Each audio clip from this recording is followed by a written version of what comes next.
माननीय जीएम महोदय आशुतोष गंगल जी, श्री बैरवा जी, एजीएम नवीन गुलाटी जी, हमारे AIRF के general secretary Shiv Gopal Mishra ji, DRM Dimpy जी, और इस फंक्शन के मेन आयोजक अशोक जी एंड प्रेम जी, सारे PHODs, प्रेस और साथियों, मैं एक छोटा सा वाक्य बताना चाहूँगी। 1999 से लेके 2001 तक मैंने अनंतपुर नाम डिस्ट्रिक्ट करके है, जहाँ पे हमारा गुंतकल डिवीज़न आता है, वहाँ पे मैंने UN में चाइल्ड लेबर कंसल्टेंट का काम किया था। जब मुझे ये कंसल्टेंट बनाया गया तो हम लोग को रेलवे में बहुत काम कराया जाता है। मैं हमेशा APO, DPO, senior DPO, 3 division की सीनियर DPO रही थी, क्योंकि हमको इतना काम कराया जाता है। तो मैंने 1 महीने में रिपोर्ट बना के दे दी।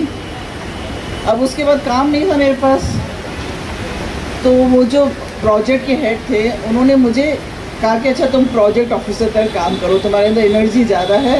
मैंने कहा अच्छा ठीक है। तो वहाँ जब मैं बहुत सारे गाँव में गई तो मैंने देखा वहाँ पे बहुत छोटे छोटे बच्चे हैं, बेचारे काम कर रहे हैं। तो मैंने कर कुरा के उनके लिए छोटा सा कुछ ब्रिज स्कूल चालू किए, कुछ चालू किया। एक चीज़ बहुत ही आश्चर्यजनक लगी मुझे, most of the children were from SC and ST community. तो मैंने उन सब के लिए फिर वो जो SC ST बैकवर्ड क्लास करके एक ऑर्गेनाइजेशन होती है स्टेट गवर्नमेंट में, उनसे बात करके मैंने कहा कोई आपके पास फ़ंड हो तो मुझे फ़ंड दे दीजिए।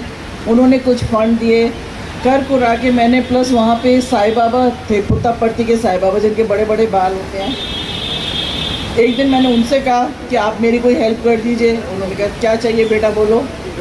मैंने कहा कि मेरे बच्चों के लिए कुछ बुक्स दे दीजिए, कुछ कपड़े दे दीजिए। तो उन्होंने बहुत कुछ दे दिया। तो कर कुरा के जैसे मैंने देखा कि मैंने जरा सा मांगा और समुंदर आने लग गया। तो I was able to establish बड़े बड़े residential camps for those children, और फंडिंग भी आ गई, सब आ गया, जैसे एक सपने की तरह सब होता गया। और वो बच्चे जो कि चाइल्ड लेबर थे, हर 4 महीने में एक क्लास करके, और उनको मैंने 7th क्लास में नॉर्मल स्कूल्स में डलवा दिया। तो हमको बहुत ज़रूरत है, कोई भी अगर पिछड़ा है तो उसको थोड़ा सा हाथ देने की, थोड़ा सहारा देने की, वो भी आपके बराबर आ जाएंगे।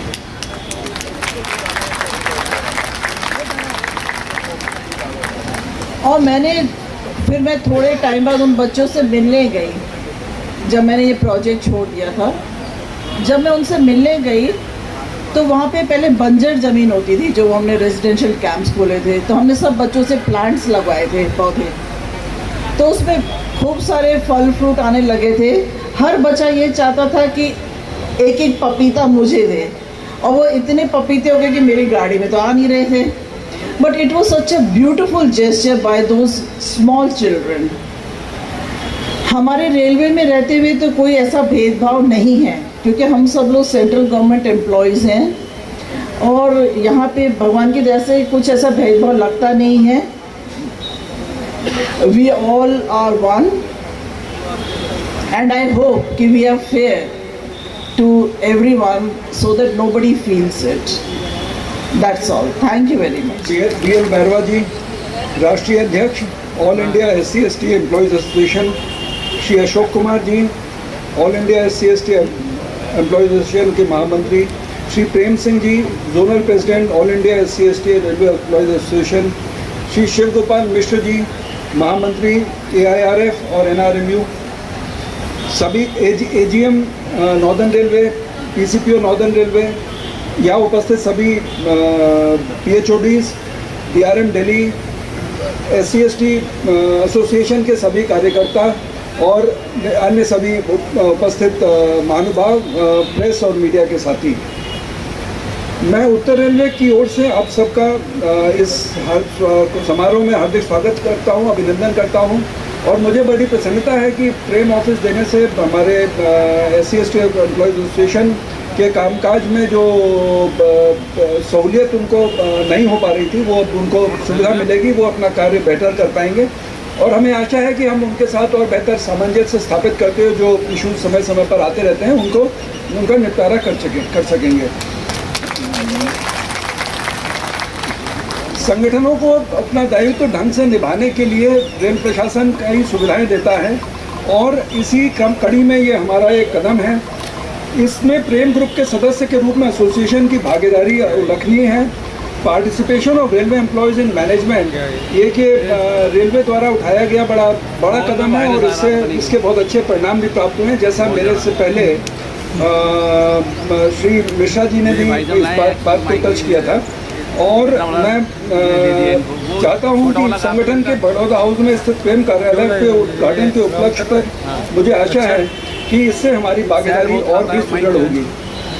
जैसा कि मेरे पहले अन्य वक्ताओं ने भी बोला है, पिछले 2 वर्षों में कोविड महामारी का जो प्रचंड रूप रहा है, उससे जनित चुनौतियों का सामना करने में हम अपनी ग्राहकों की अपेक्षाओं को पूर्ण करने में और लक्ष्यों को प्राप्त करने में सफल रहे हैं। इसके लिए मैं all India SC/ST railway employees association, अन्य एसोसिएशन और यूनियंस के पदाधिकारियों का आभार व्यक्त करना चाहूँगा, जिन्होंने कि इन विपरीत परिस्थितियों में भी अपनी जिम्मेदारियों को समझा और प्रशासन के साथ निरंतर सहयोग बनाते हुए कंधे से कंधे मिलाकर काम किया, जिससे हम लोग इन समस्याओं को और इन परिस्थितियों का ढंग से मुकाबला कर सकें। संरक्षण एवं परिचालन के मानदंडों पर उत्तर रेलवे का प्रदर्शन उत्साहवर्धक रहा है। रेलवे बोर्ड के निर्देशानुसार उत्तर रेलवे पर भी सघन संरक्षा अभियान चलाया जा रहा है, जिसमें सभी लोगों द्वारा विभिन्न रेल खंडों और रेल की अन्य गतिविधियों का निरीक्षण निरंतर किया जा रहा है। उत्तर रेलवे का ओरिजिनेटिंग रेवेन्यू अर्निंग और नेट NTKM में भी वित्तीय वर्ष में प्रदर्शन बेहतरीन रहा है। नॉर्दर्न रेलवे के इतिहास में पहली बार हमने 60 मिलियन टन के लक्ष्य को प्राप्त किया है और फरवरी के अंत तक हमारी लोडिंग लगभग 62 मिलियन टन हो चुकी है। ओरिजिनेटिंग गुड्स अर्निंग में भी उत्तर रेलवे का इस वर्ष प्रदर्शन उल्लेखनीय रहा है। पिछले फरवरी माह तक 7,584 करोड़ रुपए की तुलना में इस वर्ष हमने 8,677 करोड़ रुपए की आय प्राप्त की, जो पिछले वर्ष से लगभग 14.5% अधिक है। अपोर्शन्ड गुड्स अर्निंग भी पिछले वर्ष के 600 करोड़ रुपए की तुलना में 8,780 करोड़ रुपए होने की संभावना है, जो पिछले साल की तुलना में काफ़ी अधिक है। अंत में मैं पुनः सभी सम्मानीय अतिथियों का इस अवसर पर अभिनंदन करता हूं और ये विश्वास व्यक्त करता हूं कि आने वाले समय में भी all India SC/ST railway employees association तथा प्रशासन मिलजुल कर सामंजस्य और सौहार्दपूर्ण वातावरण में चुनौतियों का सामना करने में सफल होंगे। हम मिलकर अनुसूचित जाति एवं जनजाति के कर्मचारियों के सभी संवैधानिक अधिकारों का पालन सुनिश्चित करेंगे और आपसी भागीदारी के साथ रेलवे को सफलता के नए शिखरों तक ले जाएंगे। मैं आप सबको और आपके परिवारजनों को होली की बधाई भी देता हूं और आशा करता हूं कि होली के रंग आपके जीवन को भी खुशियों से भर देंगे। Press the bell icon on the YouTube app and never miss another update.